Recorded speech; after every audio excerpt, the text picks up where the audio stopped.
Will you want to go to the firmament in your journey to go to heaven? Today, you can be inside an aeroplane and see what was referred to. If you see that, you will never see anything like people around, or neither will you see where can carry buildings. That is a habitable place. That people can come out of the very plane and stay, the very aeroplane and stay.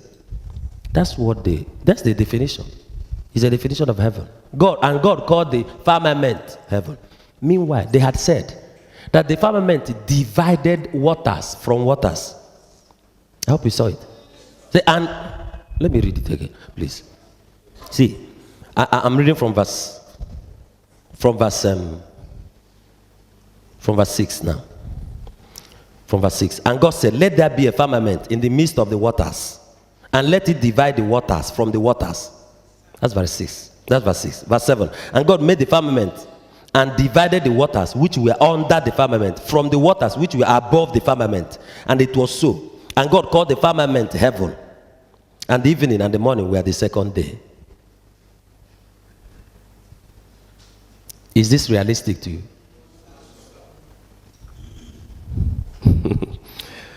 Verse 9. And God said, let the waters under the heaven be gathered together unto one place, and let the dry land appear.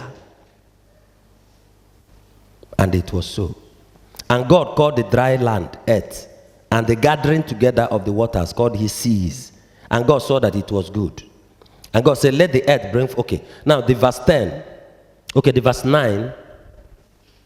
The verse 9 and 10 is where my teachings today rotates around. Okay? And God said, let the waters under the heaven be gathered together unto one place, and let the dry land appear. And it was so. And God called the dry land earth, and the gathering together of the waters called he seas. And God saw that it was good. And God said, let the earth bring forth grass, the herb, and so on. I want to just explain a few things to you today that will help you to know the things that were omitted, seriously omitted. I mean, things that were serious that were omitted in this account of Genesis, this account of creation, that they said that it was Moses who authored it. We have also other planets. Scientifically, it has been discovered. Other planets alongside the earth. It was not touched there at all. You see, my explanation now is not what if you should look into the Bible the way it was written. It will help you to get. Notwithstanding, I will still share it with you. What I will explain to you is not what if I should look into the Bible. Like there are some things that if I'm explaining, I can quote the scriptures. This is where we help you to understand what I'm explaining. The one I want to explain now is not the kind that I will touch Genesis chapters as what will help you to understand it. Notwithstanding, I will explain to you this. You see, I want to tell you how this earth, how this earth started existing. I want to tell you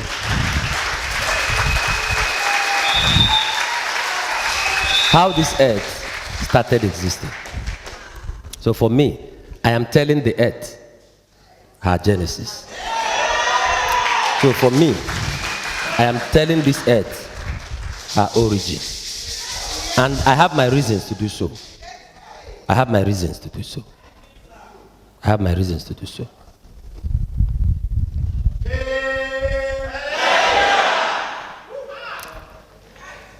Agaghị m echefu gị nna m, agaghị m echefu, agaghị m echefu gị nna m, agaghị m echefu.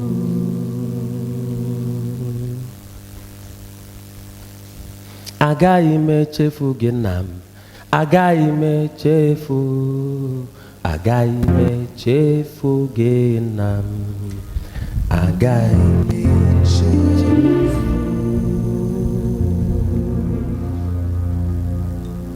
You see, the first thing that the God of creation did after after creating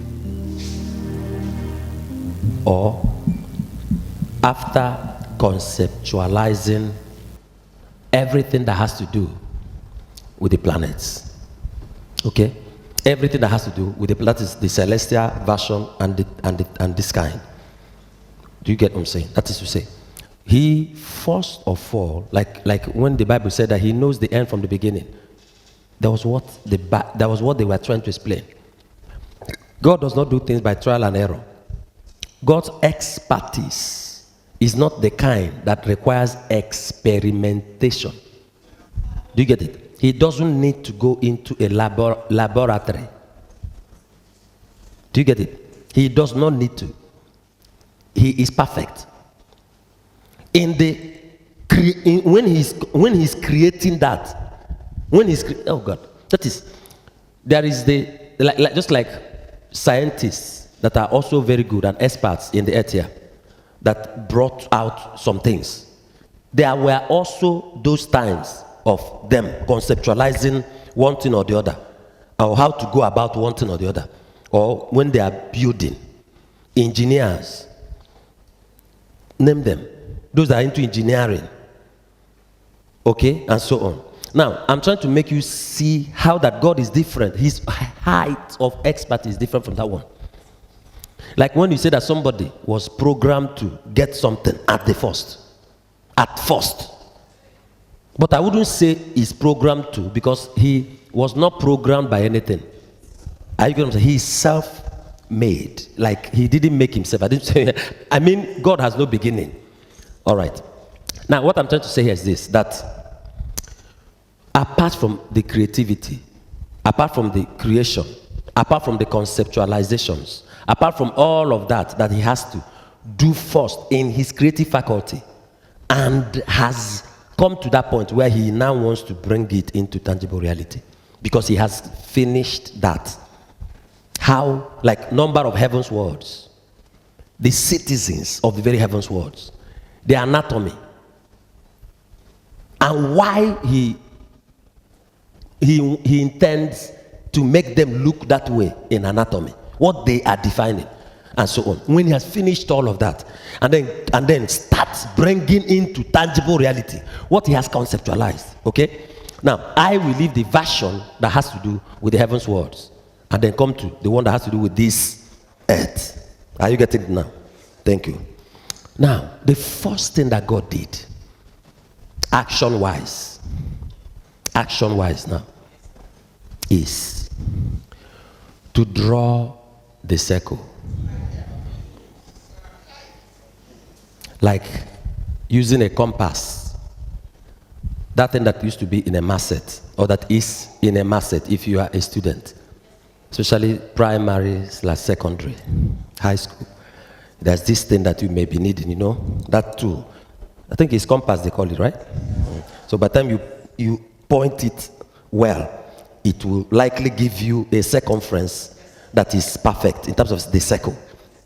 God drew the circle that is the shape of this earth and other planets that you can see now. Are you getting it? The first action that took place is what? God drew the circle. Now, let's leave the other planets now and also focus on this one. Is that fine? Thank you. Like I said, I am telling this earth her origin, her genesis. God drew first what? The circle. After drawing the circle, in an empty air space. In an what? Thank you. In an empty air space. That is to say, the inside of that circle has air inside it only. Are you getting it? That means inside that circle has what? Air. A-I-R. Inside it only. Okay? Then, looking at that circle that has been drawn and seeing that the very circle is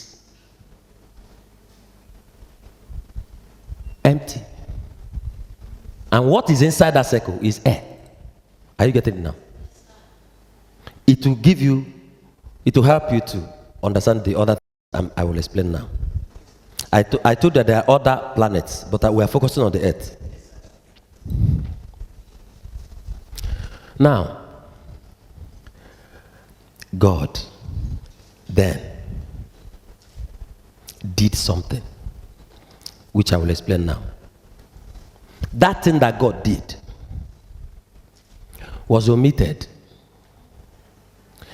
And that thing is what will help you to know that water, liquid water, has a beginning, has her beginning.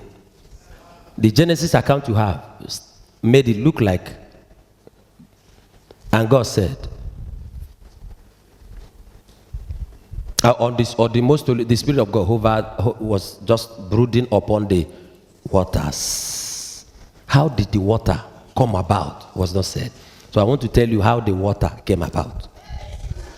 I touched this before now when I spoke about a certain situation that Lucifer still caused. But that's not the one I'm talking about now. No need of that one. Okay? No need of that one.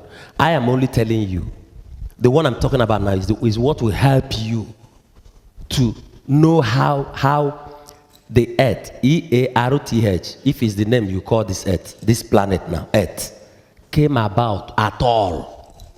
Are you getting what I'm saying?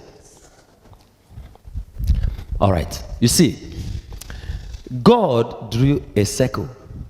After the circle was drawn in on an empty air space, leaving the very circle to only have air inside it, then God did something. What was it that God did? Remember, air is a mixture of gases. God Almighty has his own temperature. God Almighty has his own body temperature. Do you get it? And God's own body temperature is cooler than every heaven's world God himself established. God's own temperature, body temperature, is cooler than every heaven's world he himself established. Like if God the Son, that is the God in a prosubstantiated state, should enter into a heaven's world that is already hanging on, that he hung on air, physically as he is. I mean, if he comes inside as he is, the first thing that is risked in that heaven's world is that the temperature or climate, like we call it, that's the temperature of the very heaven's world will begin to become cooler than the way it's supposed to be.